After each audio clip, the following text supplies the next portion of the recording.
Guys, welcome back to Ophelia's allotment. It is freezing and we are at the old plot. It's cold, isn't it? It's freezing. So we've come up here to start clearing up the plot because obviously we're giving it up in January and we don't know what the weather's going to be like between now and then, and I need a few bits and bobs to be getting on with at the other plot. But we're not staying here long. I mean, one, it's nearly 3 o'clock, so we haven't got much light left anyway. And two, it's freezing, really cold. So yeah, we're not going to stay. I'm just going to grab some bits and bobs, and I'm going to hopefully dig up some raspberries and do and collect some artichokes. So I'm going to carry on, start with a few things, and then I'm going to come back and show you what we've done and what needs to be done before we clear this plot out. Well, this was our brassica bed. Now this was a no-dig bed that we did on this plot, and this hasn't been touched since March, really. We've taken a few of the cabbages out and chopped tops off, but you can see from a no-dig perspective, not been touched all year. And these bits here are cabbage tops that the rabbits have been at, but there are very, very few weeds, and that is all owed to no dig.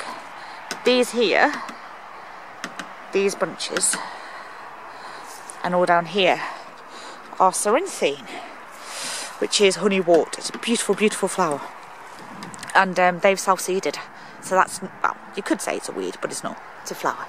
And then at the front here we've got a little couple of little Savoy cabbages left, which I'll take home today and get them chopped and put in the freezer. So yeah, I'm really pleased with how that no-dig, this is where our no-dig experiment began, and I'm really pleased with how that's turned out. And if our current plot stays as weed free as that, that'd be great. Right, now that all this comfrey's died back, we can see what's down here. I don't think there's anything we need to take from here, actually. I might take these boards with us. Get those out. Yeah, they're all right condition. We'll take those, and we'll take all the piping.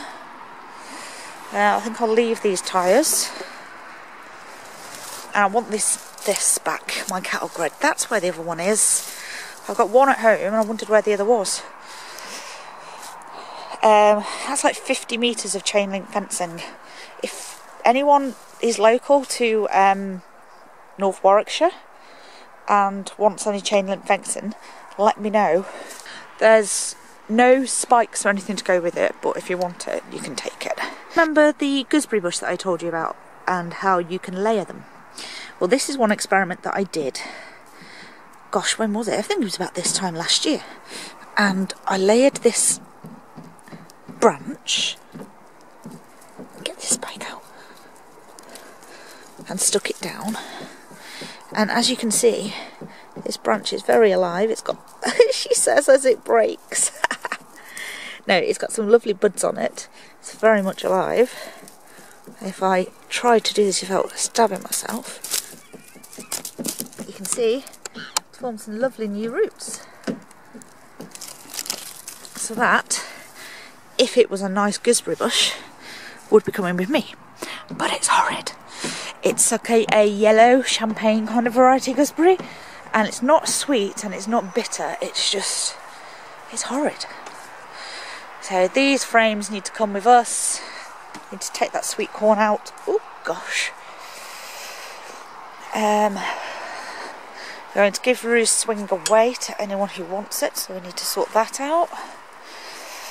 Rue's bed, we have loads of these Nigella, Love in the Mist. Don't they look fantastic in the sunlight? I really want the IBC, but I've got no way of transporting it. This whole plot is going to be bulldozed in 12 months, so I don't really want to leave anything that can be useful. This is our stack of all frames and all that, which ended up just being dumped up there at the end of this year. we will be taking Rue's house with us, and I want to take up, there's loads and loads of strawberries down here amongst the weeds, so I've got to do some strawberry runners. You're kidding. Can you see that? You've got a strawberry flowering on, what is it today? The 25th of November. Gosh. I wanted to collect some fennel seed, but it's all gone. It's been a long time since we've been up here, so never mind. Going to get the greenhouse back, hopefully, if we can get something to transport everything. What are you? Does anybody know what this is? It's very beautiful. Does it have any seed pods on it? It's got a few seed pods on it in places. I may take them.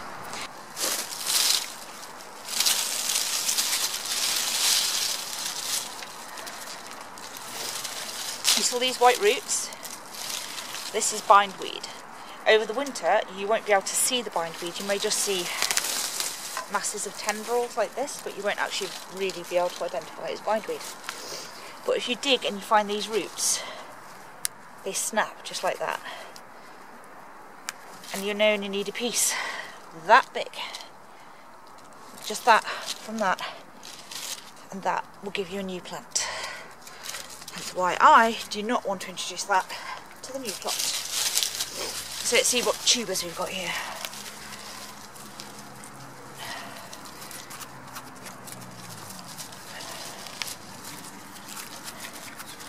They're okay actually. They haven't got any slug damage on them. Maybe it's because we've left them too long in the past. Maybe. They're doing okay. If we leave them a bit longer as well, the rabbits love it. That horrible feeling when you're pushing your fork down and you can feel it go straight through like a potato or an artichoke. That's just happened. That's a nice big one. So what I might do now with these is I'm going to freeze some of these and keep them for stews. Make sure they're well labelled so we don't have a shock and think they're potatoes at any point. And then the rest I am going to plant in some pots. Now if anyone wants to grow artichokes, I don't think they're necessarily the easiest thing to find. But I'm happy to send you some like tubers like this size. Maybe we could do some in the giveaway. The giveaway. But if you want some artichoke tubers, let me know. And I'll send you some baby ones so they're not like a pain to post. So you don't want that, that's got slug eggs in. Get rid of that. And maybe we can do an experiment next year about growing artichokes in pots like Terry. If you're talking about artichokes, you've got to talk about the fact that they have apparently rather unfortunate side effects. Now, I've never suffered from that side effect, and that's not just because I'm a lady, I just generally haven't. But apparently, if you do, eating them with winter savoury reduces the effects. So, there you go. If you were worried about it, but you can get your hands on some winter savoury, it may just do the trick. Right, I think we've got a nice little stash of slug-free tubers here. So, I'm going to go get my basket and I'll show you what we've harvested. See you in a minute. So there we go, that's the artichoke harvest. I'm not taking them all out, but I'm pleased with those, and like I said, there'll be enough for us to store some and then share some if people want them. Now, if you've followed our channel for a while, you will know that this plot, as well as being rife with bindweed, has also been rife with clubroot. And we had real problems with our brassicas here. What we did as an experiment is we put non-clubroot varieties into our no-dig bed to see if adding all the new soil would actually eradicate the fungus and disease. And I'm really pleased to tell you that if you look at those roots, it's pretty obvious that no dig definitely helps with Clubroot. So we don't know if we've got it on our new plot yet. Obviously we won't know that until next year. We did find one plant with it on our little plot, but the rest were okay. But I think that's a good, it's a good indication that no dig and adding and building soil rather than just liming the soil you've got obviously makes a difference. So we've got a couple of little cabbages here. Gosh. So we've got a couple of little cabbages here. The two that are stripped back are going in our freezer, and then this one is going home for the girls. Right then, raspberry canes. I've dug some up, and there's one that I've deliberately left as it was as a brilliant example. Here we go. Now I'm going to put this on the grass so you can see it. When I was talking about summer raspberries last week or the week before, I told you about the old canes will have the dried up fruits on them here, and then the new canes will be like a more of a bronzy colour, and they will have buds. So here you can see that as a prime example, and they're both coming off the same root. So last year's cane has given birth to a new cane, and that will grow fruit in 2019. So what I've done is I've taken up a bundle of canes here, and I'm going to plant them all at the new plot, and I'll show you how I do that hopefully in the next couple of days. Between now and then I'm going to keep the roots moist and keep them alive. The battery's going, so I think that's all I'm going to be able to show you from today. But just quickly, we've taken down the bean arches. They're now gone, and that's packed into the car. And we've taken down the Brassica frames, so that's all put away. I haven't done much else over here. I've taken out some of the raspberries from down there, and that's pretty much it.